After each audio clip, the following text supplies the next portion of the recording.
Hey yo, E-King's Fight News. Eddie Hearn is on a rampage of interviews, and he can't stop talking about the great job he's done for Danny Jacobs.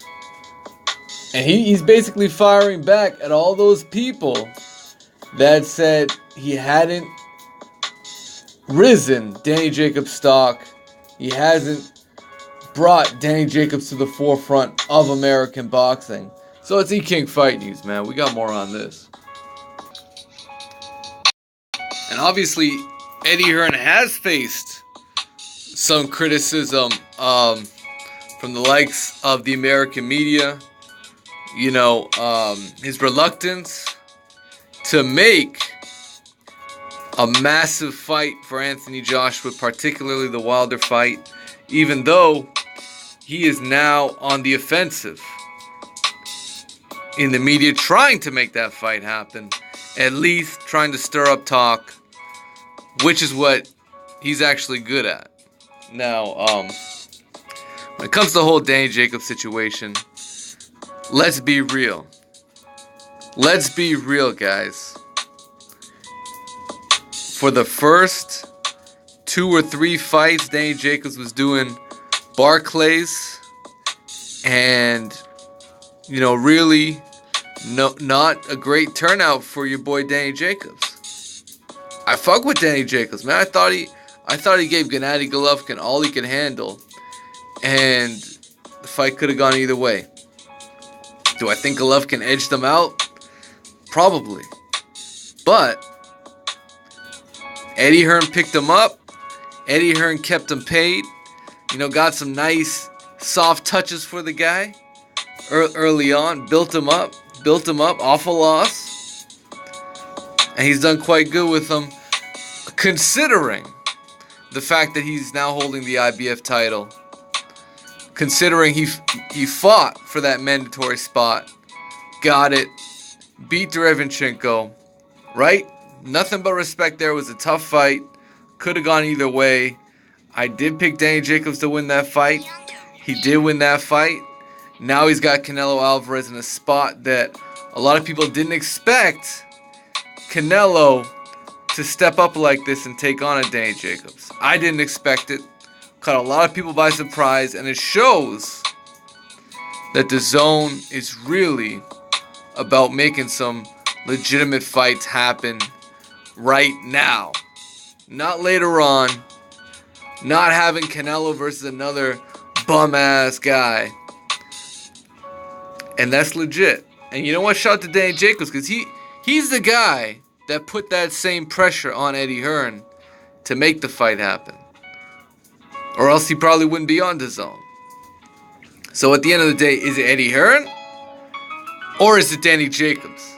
I mean, I want to give credit. Actually, I want to give credit to Eddie Hearn. I do. And at the end of the day, he was part of making this fight happen, along with Team Canelo. So when it comes down to it, Eddie Hearn did his job.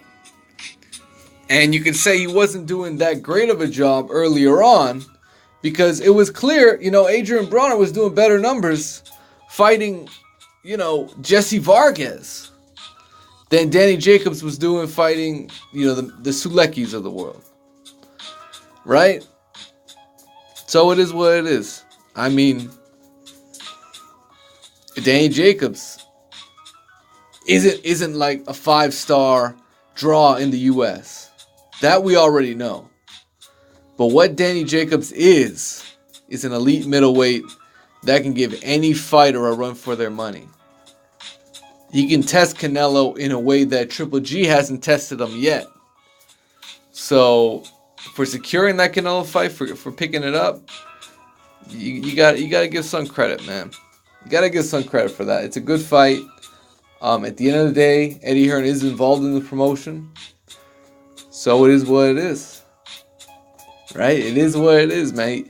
If you make a great fight happen, then I'm going to be forced to cover that shit. Not only that, but I'm gonna end up either paying for it, or if the zone Still got that free trial going. I'm gonna catch that free trial. And the zone better keep it going. They better keep it going if they want my $10 a month. I'll tell you that much. I'll tell you that much. But it is what it is. Right? Ultimately, you know, they ain't like Danny Jacobs is ducking the smoke. He went right up to Jamal Charlo. He went right up to Charlo and said, hey, what's it gonna be? He said, hey, what's it gonna be? You know, we hear you talking with them Twitter fingers. Right? He ran up on him in New York. And I gotta give Danny Jacobs credit for that, because that's his city, and he was holding it down. But when it comes to the Canelo fight, definitely the deck is stacked against Danny Jacobs, no doubt about it. It's Canelo, right? It's Canelo. It's Las Vegas. Gennady Golovkin knows how that worked out for him. It didn't work out for him. It didn't work out for him. So what is Danny Jacobs gonna do to change things? He's got to dominate the action. He's got to win clear rounds, and he can't let Canelo,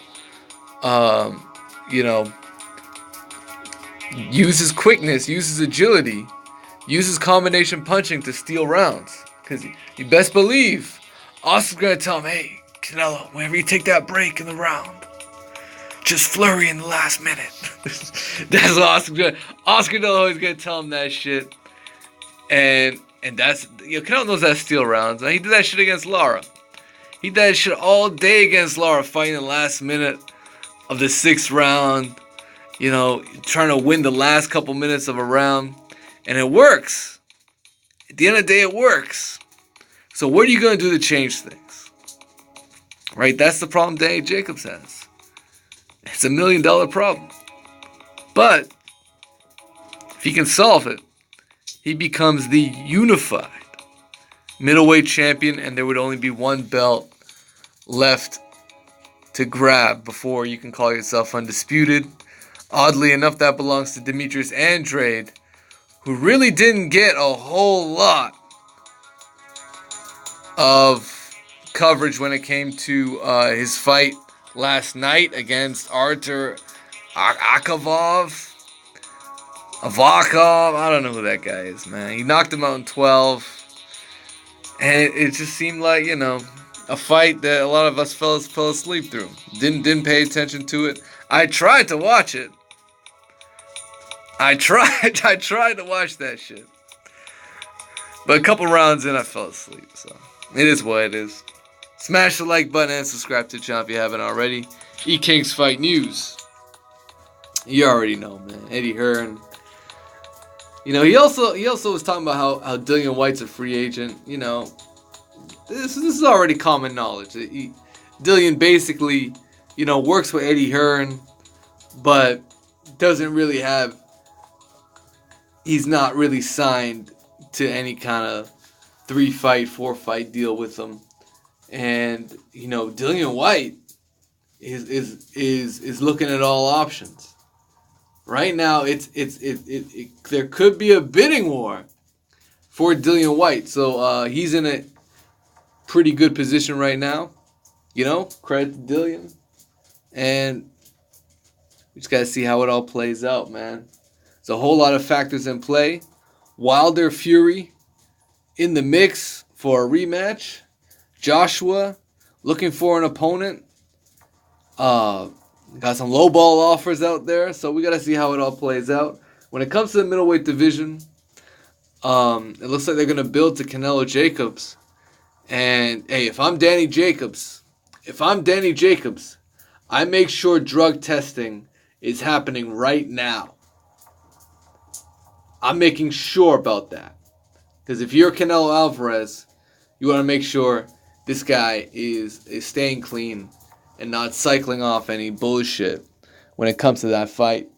So, hey, E-King Fight News, man. Let me know what you guys think. Smash the like button and subscribe to the channel if you haven't already. Bam. Peace out, man.